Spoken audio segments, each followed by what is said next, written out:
تو یہی اولاد ہوتی ہے جو ماں باپ کے لیے سرمایہ آخرت ہوتی ہے۔ اللہ تعالیٰ ہم سب کے اولاد کو نیکوکاری کی زندگی سے مالا مال فرمائے۔ عنوان کی نسبت سے کچھ باتیں آپ کے سامنے عرض کروں گا۔ اللہ فرماتے ہیں فَاذْكُرُونِي أَذْكُرْكُمْ وَاشْكُرُونِي وَلَا تَكْفُرُونِ۔ میرے بندے تو مجھے یاد کر، میں تجھے یاد کروں گا، میرا شکر ادا کر، ناشکری مت کر۔ اس آیت کے پہلے حصے کے حوالے سے گفتگو مقصود ہے۔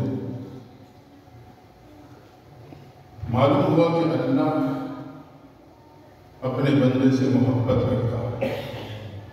اللہ کا اپنے بندوں کو یاد کرنا یہ محبت کی بنیاد پر ہے۔ ماننے والے کو ماننے والا اللہ کی ذات تو نہ ماننے والے سے بھی محبت کرتی ہے۔ ابراہیم علیہ السلام کا معمول یہ تھا کہ کھانے میں مہمان کو شامل کر کے کھانا کھاتے تھے۔ جس کھانے میں مہمان یا بچہ شامل ہو اس کا حساب کتاب ہے۔ حسب معمول انتظار کرنے لگے، آج دسترخوان پہ کوئی مہمان نہ پہنچا، باہر نکلے، ایک بوڑھے کو گزرتے ہوئے دیکھا، لا کے دسترخوان پہ بٹھا دیا، کہا پڑھو بسم اللہ الرحمن الرحیم اور کھانا شروع کرو۔ بوڑھے نے جب یہ جملہ سنا تو چونک اٹھا، کہا ابراہیم میں مجوسی ہوں، تیرے خدا کو مانتا نہیں، اسے میں جانتا نہیں، میں اسے رحمان الرحیم کہنے کے لیے تیار نہیں۔ جب حضرت ابراہیم علیہ السلام نے جملہ سنا تو تڑپ گئے، کہا تو میرے رب کو نہیں مانتا، میرے دسترخوان۔ وہ اٹھا اور اپنے راستے پہ چل گئی۔ اللہ کی رحمت جوش میں آ گئی۔ فرمایا خلیل آنے والا 70 سالہ بوڑھا تھا، روزانہ میرے دسترخوان پہ کھاتا تھا، نہ کبھی مجھے پکارا تھا نہ مجھے مانا تھا، لیکن میں نے ایک دن بھی اپنے دسترخوان سے نہیں دھتکارا۔ آج تیرے دسترخوان پہ بھیجا اور تو نے اسے اٹھا دیا ہے۔ یہ سننا تھا کہ حضرت خلیل بے قرار ہوئے، بوڑھے کے پیچھے دوڑتے دوڑتے آخرکار پا لیا، منت و سماجت کرنے لگے، مہربانی کر کے میرے ساتھ دسترخوان پہ کھانا کھا لو۔ بوڑھا انکار کرتا ہے، آپ اصرار کرتے ہیں، آخرکار اسے لا کے دسترخوان پہ بٹھا دیا۔ اب کہا بس کھانا شروع کرو۔ بوڑھے نے کہا ابراہیم ایسے نہیں کھاؤں گا، اب مجھے بتاؤ کس نے آپ سے کہا تھا کہ مجھے دوبارہ بلا کے لے آنا؟ حضرت ابراہیم نے کہا مجھے میرے رب نے کہا جاؤ میں نے اس بوڑھے بندے کو بلا کے لے آؤ۔ یہ سننا تھا، بوڑھا تڑپ کے کہتا ہے ابراہیم اگر تیرے رب اپنے بندے سے اتنی پیار محبت کرتا ہے تو پہلے مجھے کلمہ پڑھا دینا، پھر مجھے کھانا کھلا دینا۔ ان اللہ بالناس لرؤوف الرحیم۔ اللہ نے ایمان کی بھی قید نہیں لگائی۔ تو وہ ذات تو ماننے والا نہ ماننے والے سے بھی محبت کرتی ہے، اور ماننے والے کے ساتھ اللہ کی محبت کا انداز ہی نرالا ہے، انداز ہی نرالا ہے ماننے والے کے ساتھ۔ ایک مسلمان صحرا کا سفر ہے، غیر مسلم اس کا رفیق سفر بنا، دونوں کا سفر طے ہو رہا ہے۔ ایک مقام پہ پہنچے تو انہوں نے دیکھا کہ ہمارے پاس توشہ ختم ہونے والا ہے، یہاں تو دور دور تک کوئی آثار نہیں، ہم تو ایسے گمنامی کی موت مریں گے، کسی کو خبر تک نہ ہوگی۔ سر جوڑ کے بیٹھے سوچنے لگے، ہمارے سفر کی مسافت 2 دن کی باقی ہے، کھانا آج ختم ہو جائے گا، یہ 2 دن بھوک کے پیاس سے مر جائیں گے۔ اب مشورہ یہ ہوا، ایک دن مسلمان اپنے رب کو پکارے، وہ اس کے لیے اپنے خزانوں سے انتظام کر دے، دوسرے دن غیر مسلم اپنے معبود کو پکارے، وہ اس کے لیے کھانے کا انتظام کر دے۔ مشورہ ہو گیا، پورا اندازی کی گئی تو پہلے نام مسلمان کا نکلا۔ اب مسلمان نے رفیق سفر کو اپنے جگہ پہ چھوڑا، کچھ فاصلے پہ تنہائی میں جا کے بیٹھا، رب سے التجا کر رہا ہے، رو رہا ہے، مانگ رہا ہے، اللہ میرے ایمان کی لاج رکھ دینا، یا اللہ خزانوں کی کنجیاں تو تیرے ہاتھ میں ہیں، اللہ غیر سے کھانے کا انتظام کر دینا۔ مانگتے مانگتے واپس آیا، اپنے رفیق سفر کے بعد بیٹھا ہی تھا، اچانک ایک شخص نمودار ہوتا ہے، کھانے کا ٹرے رکھا اور چلا گیا۔ مسلمان کو خوشی سے پورے نہیں سما رہا، اللہ نے میری ایمان کی لاج رکھ دی۔ مختصر یہ کہ ایک وہ دن تو اس انداز سے گزر گیا، دوسرا دن آیا، غیر مسلم کی واری تھی، اس نے بھی جیسے اپنے دوست کو دیکھا تھا ویسے ایک سائڈ پہ جا کے بیٹھا، کافی دیر دعائیں مانگتے مانگتے واپس لوٹا۔ جب مسلمان کے پاس آ کے بیٹھا تو کل کی طرح ایک شخص آیا، اس نے کھانا رکھا اور چلا گیا۔ اب وہ غیر مسلم کو خوشی سے پورے نہیں سماتا، مسلمان بے قرار اور پریشان ہے، دن ہی دن میں پریشان ہو گیا۔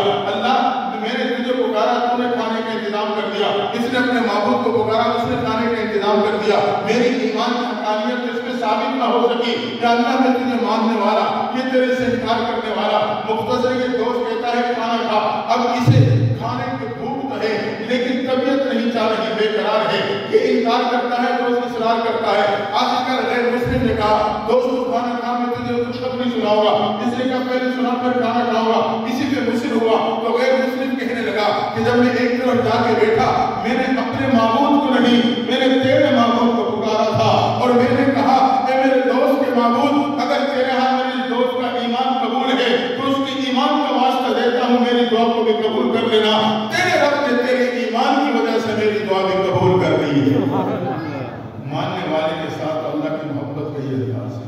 سبحان فذکرونی اذکرکم، رب کہتا ہے میرے بندے تو مجھے یاد کر، میں تجھے یاد کروں. تو فرش میں یاد کرے گا، میں عرش پہ یاد کروں گا. تو تنہائی میں یاد کرے گا، میں تنہائیوں میں یاد کروں گا. تو مجلس میں یاد کرے گا، میں فرشتوں کے مجالس میں یاد کروں گا.